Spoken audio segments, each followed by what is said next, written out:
Hello and welcome to Football Fanspire, a talk show that gives you all the details about matches, player transfers, team performances, controversies, and more.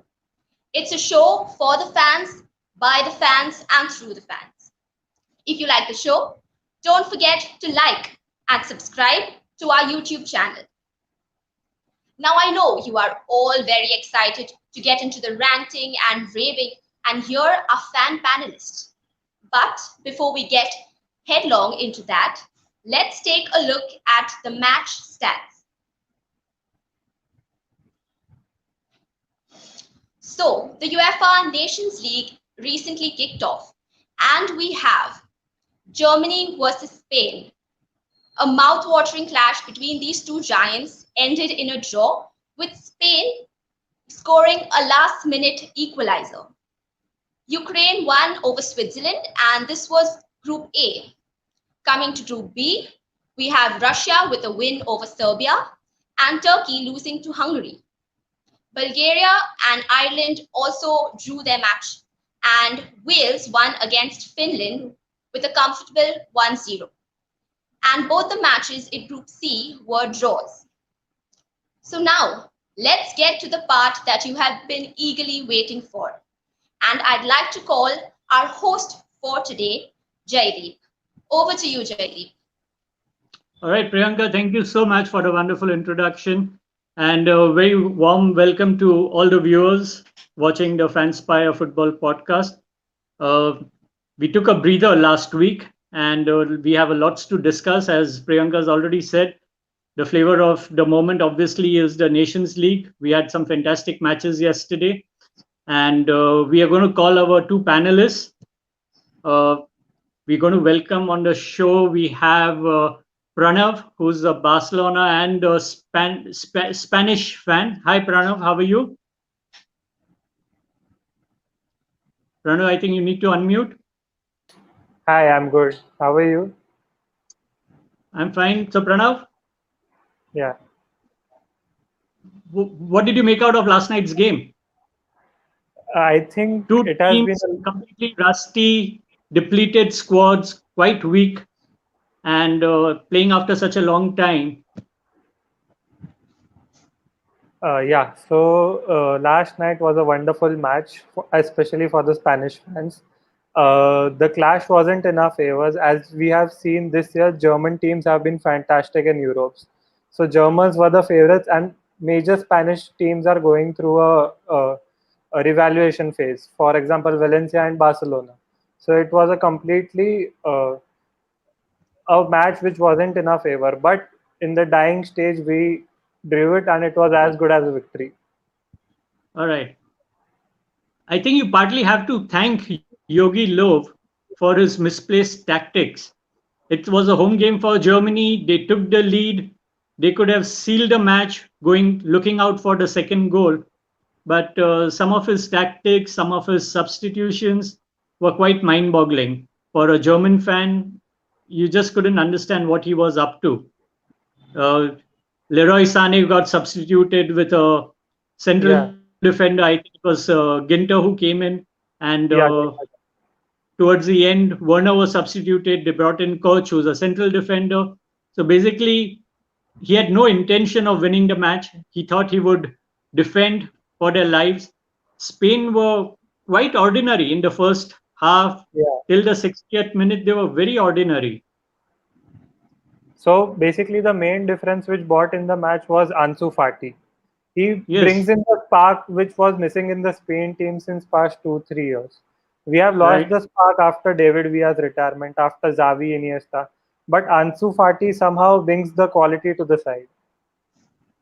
Absolutely. And there's an amazing trivia about Ansu Fati. He is the youngest Spanish player in 84 years at the international stage. I mean, the Spain's youngest debutant since 1936 when he 36. took the pitch against Germany, just 17 years and 308 days. Ditto for the Champions League, he was the youngest goal scorer. So amazing talent. Again, I just get a feeling, did the coach get it slightly wrong, playing Jesus Navas, who plays right back for his Yeah, team, and you I played him tried. in as a third striker, as a winger. Did he get it wrong somewhere out there? Maybe he could have started with Ansu Fati.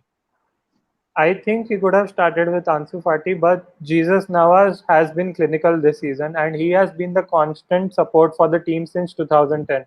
I think Right? only in this current Spanish team, only Sergio Ramos and Jesus Navas were there in the part of 2010 victory.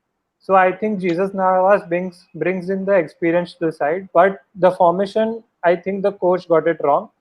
As in Okay. playing a right wing back, a third striker, I think there could have been some changes over there. But obviously, since we had only one striker in the team, Rodrigo, so we had to go with it. Okay. All right. So it was an interesting game. Obviously, as we said, Germany started defending for their lives after taking the lead. And the last 30 minutes was all Spain. They had all the possession, and it was just matter of time, before they Yeah, would score. And they actually did score and a goal. In fact, they could have won the and game so because far, one of the goal was disallowed yeah, towards the end yeah, for a foul.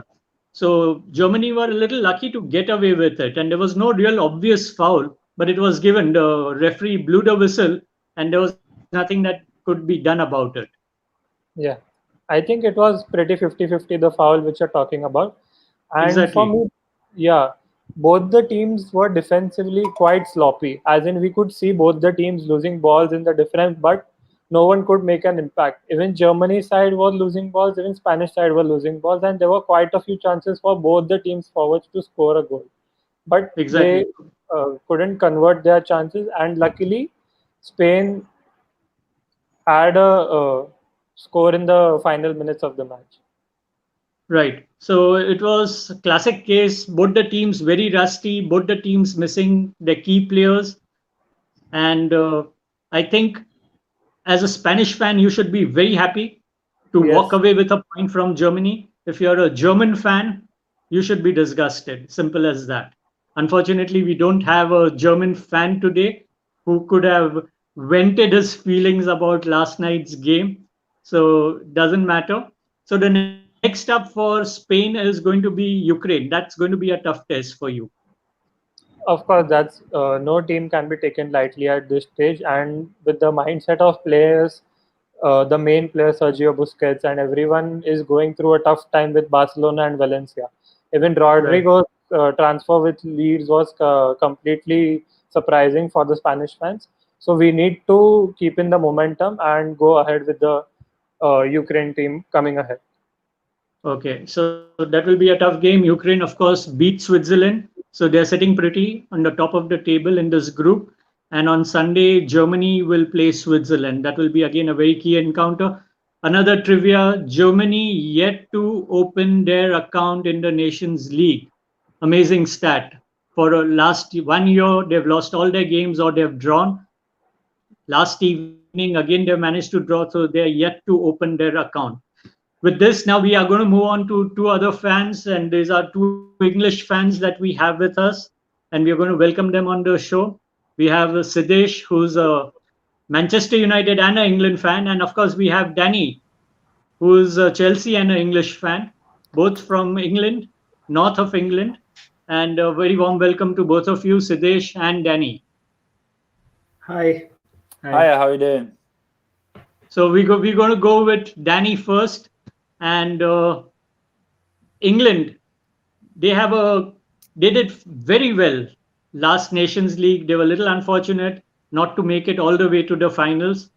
So how do you think they're going to fare this time around, Danny? Well, their opening game is Iceland, Right? and it's an interesting one. I think I've got a good feeling we're going to do well, but there is a mixture of new players we're bringing in. Greenwood from Manchester United, I think, will be a great player to bring in. And controversial for me, I'm not a fan of Harry Kane. So I'm kind of glad that we've got some new faces coming in. I think we might not do as well as we did last time, but I think we're kind of a building team right now. We've got a lot of young players, and hopefully soon we'll be able to compete again at the big levels. But yeah, we'll see. Danny, I'm a little surprised you're so skeptical, because according to me, England's going to be amongst the favorites. I'll be surprised. I'll be surprised if they don't do better than last time round. As an England manager, I think you should be looking to go for the finals this time round. That way. But I feel like that's always the case with England. We've always got like a potential of doing really well. So I'm better off being a bit skeptical, because I don't want to get my hopes up. So I'd rather just say we might do okay and then see what happens. All right. But we always just somehow just go wrong. Yeah, we break under the pressure. So we'll see. We'll see. Maybe with the younger squad, we might do a little bit better. Siddesh, being a United fan, you are in England. What is leading to this sudden burst of talent, unbelievable talent that England has got? I mean, it's like almost a golden period of the talented players that they have. Actually, I would say about 2-3 years ago, if you had looked at the England under-17s, England under-21s, they were winning everything, and I think this was kind of expected, at least from like a player development and coaching perspective.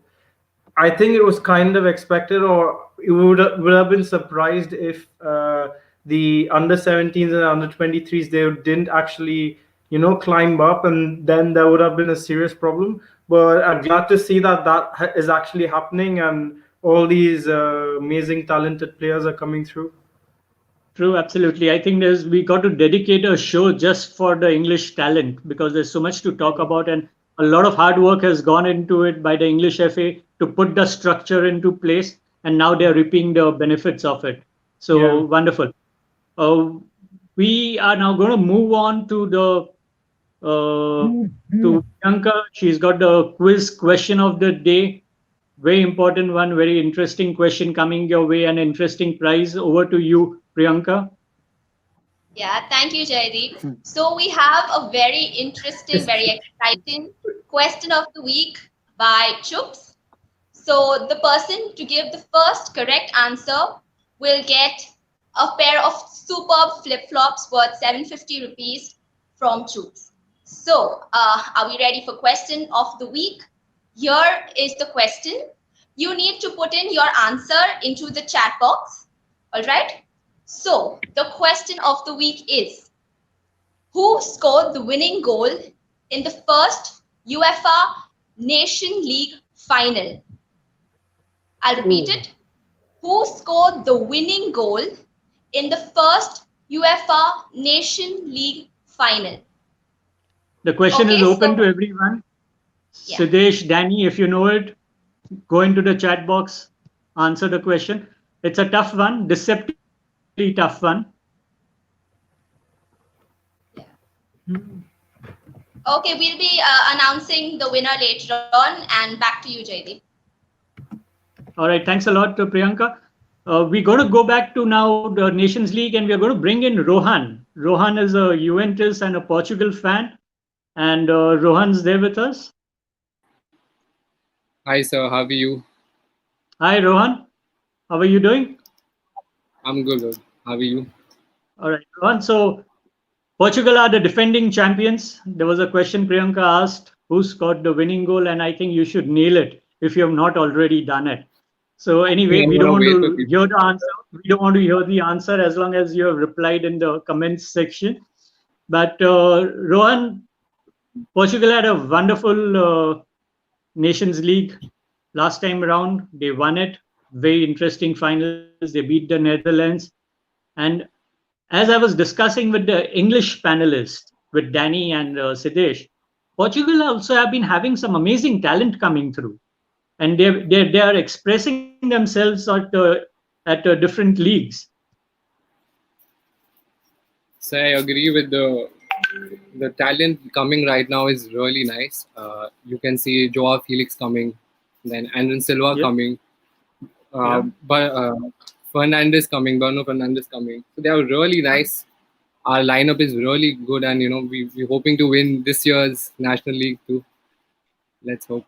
We don't rule it out because, as you said, fantastic team. You've got youngsters, you've got the experience, and then you have the raw We've talent got a of. good midfield. We've got a good midfield this year. We're hoping, Okay. got a good midfield. So, We've got Cristiano. all right. So Portugal plays. I'm sorry, I'm a little lost out here. Whom does Portugal play in the very next game? They're playing Croatia. Croatia. So that's going to be a tough game. Croatia too. They were World the Cup final. Yeah. beaten finalists of the World Cup, and they are a very strong team. So it's going to be practically a two-horse race in your group. But a fun fact: Portugal has never lost against Croatia. We won 3 and we've drawn 2. So we've played 5 games against them, but we've never lost against them. So that augurs well for Portugal, and that's Let's also a clash. That's going to be a clash of heavyweights, practically like Germany playing Spain. Portugal, Croatia will be a very, very, very interesting game. So anyway, this was a quick wrap on the. Sorry, go ahead, Rohan. I was saying there's a possibility Cristiano is not going to play with an injury, and also I think Croatia is missing Rakitic and Modric too. So okay, all right. It's little. So that's been the case. That's been the story of the Nations League last night against Spain, Germany. Completely depleted squads. Players are rested. Those who played deep into the Champions League, they've been given rest. So that's been the story of the Nations League. But I guess that's how the cards have unfolded. And as the Nations League gets deeper into the tournament, we hope to see all of them back at full strength. So that's a quick wrap on the Nations League. And now we move on to the next segment of this show, and that is the transfer. We've had some unbelievable transfers happening in the European football leagues, and we're going to get all the panelists back, and we are going to start again with the most sought after panelist, and that's undoubtedly Danny, the Chelsea fan. They have been the most aggressive in this current transfer market. Yeah, Danny, they have. Yeah, it's been really interesting to watch because obviously we had the ban, and now we're straight back into it. But I feel like we bought Werner, who hopefully will come in and just break straight through and score 20-odd goals. We hope. And then we've got Ziyech, who's a centre attacking midfielder from Ajax, I believe. He did really well last season, and I think he was a really good buy as well. I think we're on the verge of getting Havertz from Germany, which is another young almost midfielder. Latest is that, except for the fact that it's not officially announced, that's a done deal. It's not officially. Yeah, it's not officially, but I think it's pretty much going to be set in stone soon. Again, that's a terrific signing if we get him, and obviously we got Thiago Silva as well. A great signing. Obviously, a bit skeptical if he might be a little bit slow for the Premier League right now, but I think he's a great defender to bring in for the young players as well. And I don't think we'll come first. I think that's a bit too ambitious, but I think we might come third. We came fourth this year, but I think it's more of an adjustment year, and I think next year we'll compete.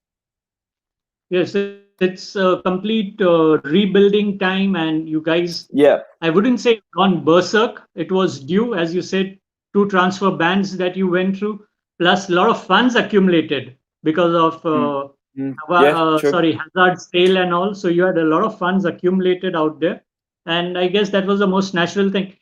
I'm a little disappointed that you opted for a 36-year-old Thiago Silva instead of going in for someone like a Koulibaly or RB Leipzig, Upamecano. Someone. True. But I think in some ways, Frank Lampard, the manager, is kind of brought him in very cheap, obviously. I think he's a free agent. So I think he's brought him in more to bring his kind of experience in for the youngsters and that kind of mentality, of a winning mentality, because he's done a lot in his career. And I think it's going to be more of that kind of benefit more than on the pitch. But we'll see. All right, wonderful. Danny, we're going to move to our next panelist, and that's a Manchester United fan, also in the news, and that's Siddesh. Siddesh, you procured the services of Danny Van Beek. Yeah. Your say on that? I don't have a particularly strong opinion on that. I do believe like priority targets for Manchester United has to be an additional center half, maybe also defensive midfielder, because Matic is getting older. There has to be another option. McTominay is not. I mean, he's played some really good games where he's not stepped up there. I mean, he's not there yet. He's still young, and if they manage to get Jadon Sancho, that would be great. I mean, I don't think Greenwood. I don't think Greenwood is at his best when he's coming in from the right. He has to be a striker. He's a finisher. I don't think he has the creativity to play from the right. So, but his finishing is just mind blowing. So, yeah. Right. So that's an ongoing saga. Jadon Sancho, at one point it seemed it's like going to be matter of time, but it's just been ongoing, and it seems it's reached a stage where it's status quo. Jadon Sancho is very happy. If deal doesn't work out, is very happy to be at Borussia Dortmund. So we'll have to wait and watch how that thing unfolds. We just discussed with Danny and Kai Havertz. That's interesting trivia that Kai Havertz transfer to Chelsea could be the highest fees, including add-ons, paid for an incoming player, even more than Pogba's. So that's a hell of a lot of money spent on undoubtedly a very talented player. But there's going to be a question mark. He's coming into one of the strongest league, one of the most difficult leagues. And for his sake, I hope, and for the sake of all the Chelsea fans, we hope that that particular transfer works out really well. We're going to move on very quickly now to the Barcelona fan and Pranav. Pranav, we've already spoken in the past episodes. It's a messy affair at Barcelona, and no pun intended. And the latest we hear, Pranav, is Lionel Messi's dad has flown in. There were talks held, and the rumors doing the rounds today is that Messi could possibly stay back at Barca. I think it is a strong possibility that he is going to stay at Barca, at least for this season. You never know what might happen, but I think Messi is going to stay this season. And and with the changes which are going to be happen in the March, with the presidential elections coming in March, anything could happen. He could leave next summer. He could possibly retire at Barcelona with Xavi coming in as the new manager. So it is a lot of news going around Barcelona and Messi, and hopefully he stays. All right.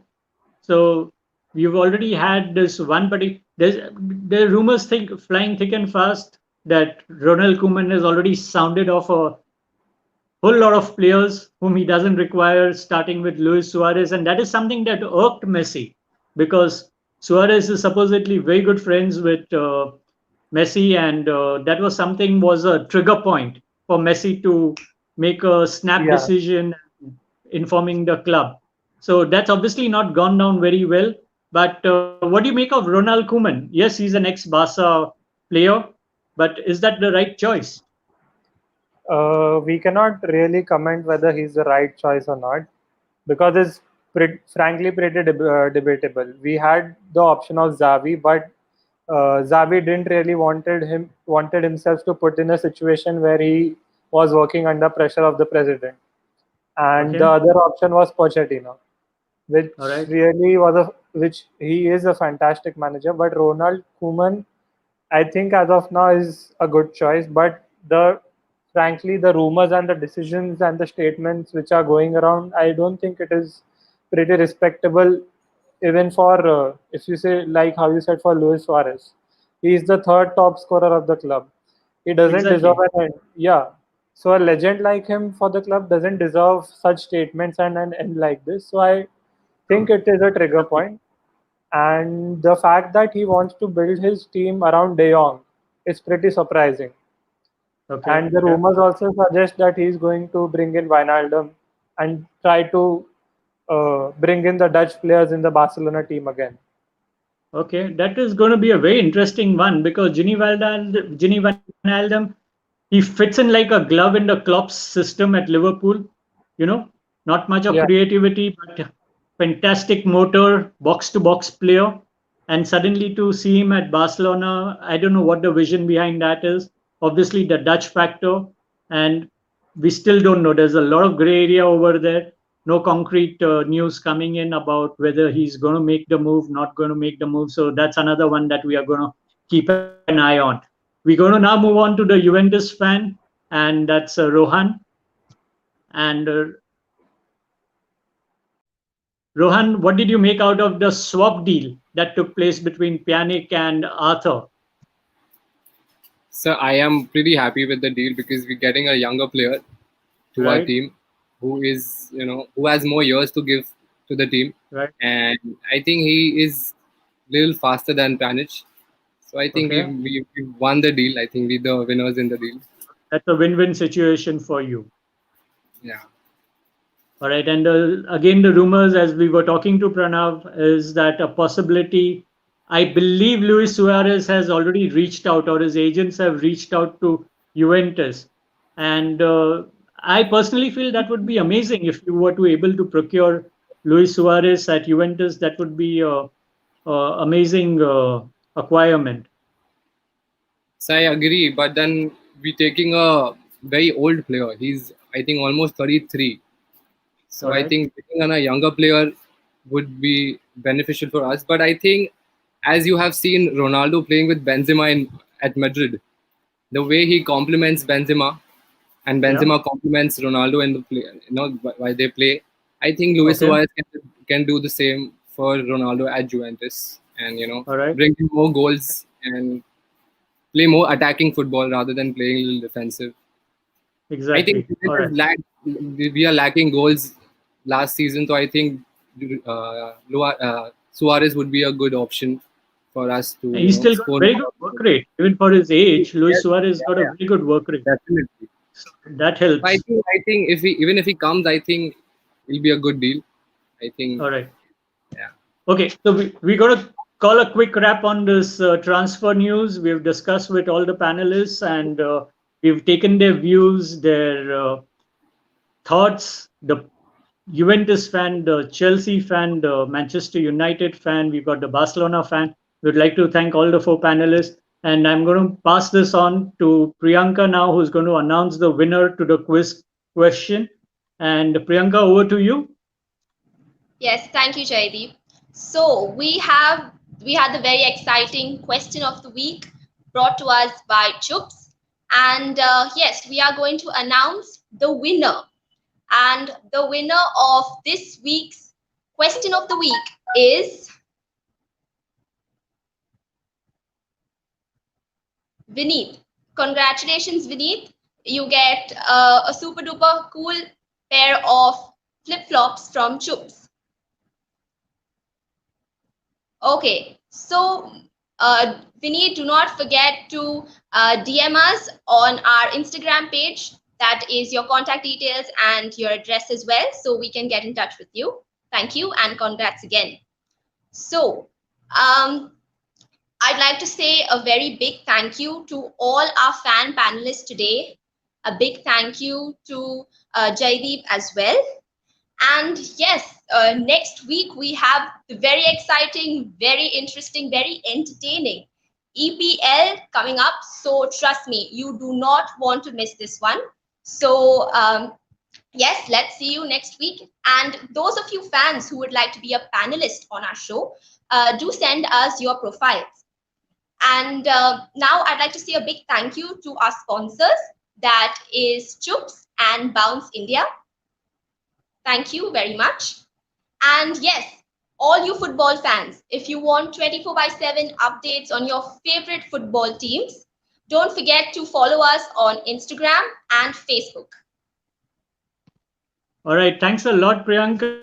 That was a good wrap. We got the winner of the quiz question. We have some questions coming in from our viewers, and we're going to pass this on to the English fan. Does England have the best young squad currently? And is the Euros coming home? Oh, wow. There we go. Danny, that's for you.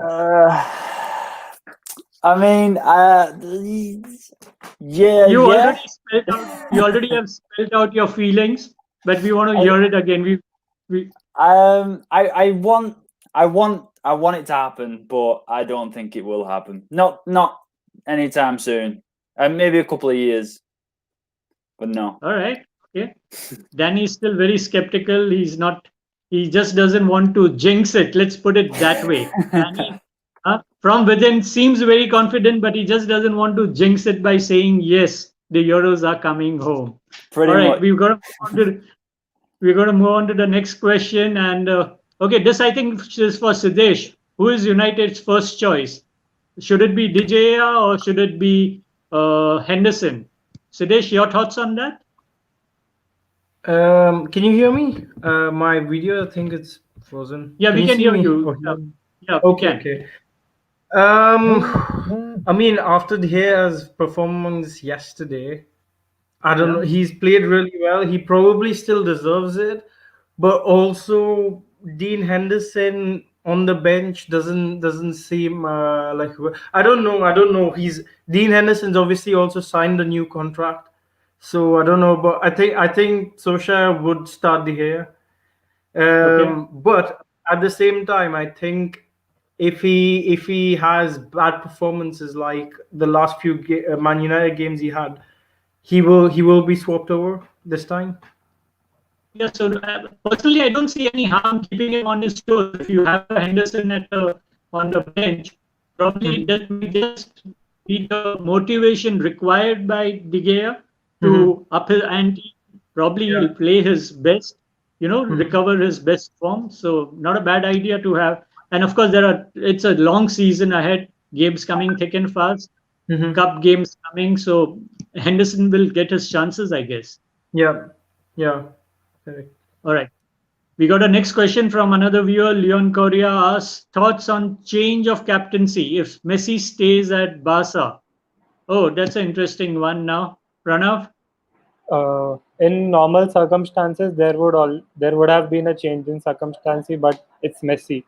He's been in the club more than anyone else in the squad, and he has given more to the club than any other player. So I think if he stays, he's He going to will be continue.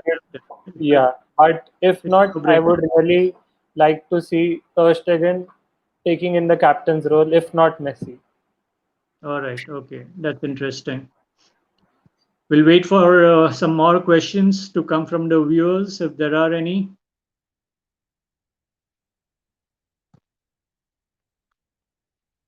I guess that is it. We'll again thank our sponsors, Chups and Bounce India. And this was a wonderful show we had. Gathered all the thoughts from our panelists. Very interesting panelists we had. Two of them all the way from UK. We had Pranav and uh, Rohan from India. So thanks again. And till we meet next time, as Priyanka said, next week, and that's the beginning of the EPL. Lots to look forward to. We will be back on Friday evening.